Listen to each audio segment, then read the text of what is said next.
పోస్టులను తగ్గించడం సరికాదు. ఎల్లందుకుంట మండలం ఎస్జిటి ఫోరం విజ్ఞప్తి.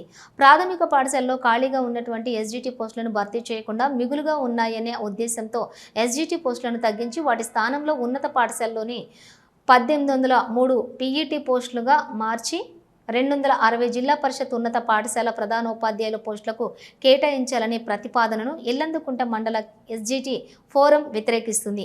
ఈ నిర్ణయం ప్రాథమిక విద్యను బలహీనపరిచే ప్రమాదం ఉందని పేర్కొన్నది. రాష్ట్ర వ్యాప్తంగా ఎఫ్ఎల్ఎన్ కార్యక్రమం జరుగుతున్నదని, ఎస్జిటి పోస్టులను కుదించడం వలన ఎఫ్ఎల్ఎన్లో విద్యార్థుల సామర్థ్యాలు ఎలా మెరుగుపడతాయని అన్నారు. ఎస్జిటి ఖాళీ పోస్టులను వెంటనే భర్తీ చేయాలని విజ్ఞప్తి చేశారు. రాష్ట్ర వ్యాప్తంగా ప్రతి ప్రాథమిక పాఠశాలలో ఎక్కువగా ఒకరు లేదా ఇద్దరు ఉపాధ్యాయులు ఉన్నటువంటి పాఠశాలలు ఎక్కువగా ఉన్నాయని, వీరు 18 సబ్జెక్టులను ఎలా బోధిస్తారని పేర్కొన్నారు. ప్రాథమిక పాఠశాలల్లో పోస్టులను కుదించడం వలన హై స్కూల్కు వచ్చే విద్యార్థులకు ఎలా విద్యా ప్రమాణాలు మెరుగుగా ఉంటాయో ఆలోచించాలని అన్నారు. రీజనల్ స్పోర్ట్స్ స్కూల్లోని ప్రాథమిక పాఠశాలలను 4వ తరగతి విద్యార్థుల నుంచే అడ్మిషన్స్ తీసుకుంటారని, కావున ప్రతి ప్రాథమిక పాఠశాలలో పీఈటీ పోస్టును కేటాయించాలని కోరారు. ఈ కార్యక్రమంలోని సిరిసేడు ప్రైమరీ స్కూల్ ప్రధానోపాధ్యాయులు ఏ శ్రీనివాసు, ఎస్జిటి ఉపాధ్యాయులు సార్ల Sampath, G Prakash, Varalakshmi, Krishnamurthy, Sambaiah, P Ramulu, D Anandam, V Srinivasu, ఏ అపర్ణ తదితరులు పాల్గొన్నారు. మండల కేంద్రంలోని ప్రాథమిక పాఠశాలలో ఇల్లంతకుంట మండలంలో ఉన్నటువంటి అందరూ ఎడ్యుకేటర్లు కలిసి ఒక ఫోరంగా ఏర్పడడం జరిగింది. ఎందుకంటే రాష్ట్ర విద్యాశాఖ ప్రతి ప్రాథమిక పాఠశాలలో ఉన్నటువంటి ఖాళీ పోస్టులను భర్తీ చేయకుండా మిగులుగా ఉన్నాయనేటువంటి ఉద్దేశంతో ఒక 1803 పీఈటీ పోస్టులను, అదేవిధంగా 260 హై స్కూల్ హెడ్ మాస్టర్ పోస్టులుగా ఈ ఎడ్జిటి పోస్టులను కుదిస్తూ వాటికి కేటాయించడం జరిగింది.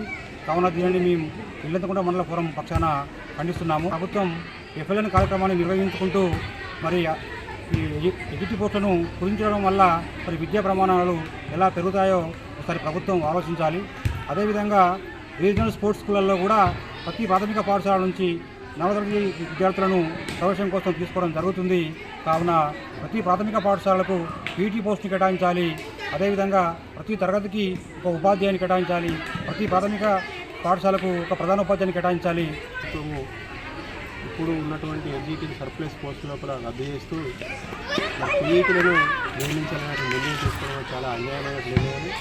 దానివల్ల ప్రైమరీ వ్యవస్థ, ప్రైమరీ స్కూల్ లోపల నిర్వీర్యం అయిపోతుంది. కాబట్టి ప్రైమరీ టీచర్లు అనేవాళ్ళు ప్రైమరీలో ఉండే ప్రతి తరగతికి ఒక ఉపాధ్యాయుని ఇవ్వాల్సింది పోయి ఉన్నటువంటి ఎస్జిటీలను కూడా కన్వర్ట్ చేయడం అనేది ఇది దుర్మార్గమైన చర్యగా మేము భావిస్తూ ఉన్నాం. కాబట్టి ప్రభుత్వం వెంటనే ఈ చర్యను మరి వాపసు తీసుకోవాలని మేము తీవ్రంగా ఖండిస్తూ ఉన్నాము. అదేవిధంగా ప్రభుత్వము విద్యపైన ప్రైమరీ విద్యపైన సవితల్లి ప్రేమ చూపెడతా ఉన్నది. హై స్కూల్లో ఒక రకంగా, అట్లాగే ప్రైమరీలో ఒక రకంగా విద్య ఉండమనేది మంచిది కాదు.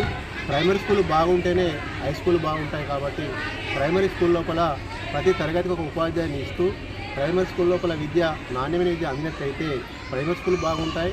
అదేవిధంగా హై స్కూల్లో కూడా మన పిల్లలతో నిండి ఉంటాయి. కాబట్టి తప్పనిసరిగా ప్రైమరీ స్కూళ్ళను బలోపేతం చేయాల్సిందిగా ఎస్జిటి ఫోరం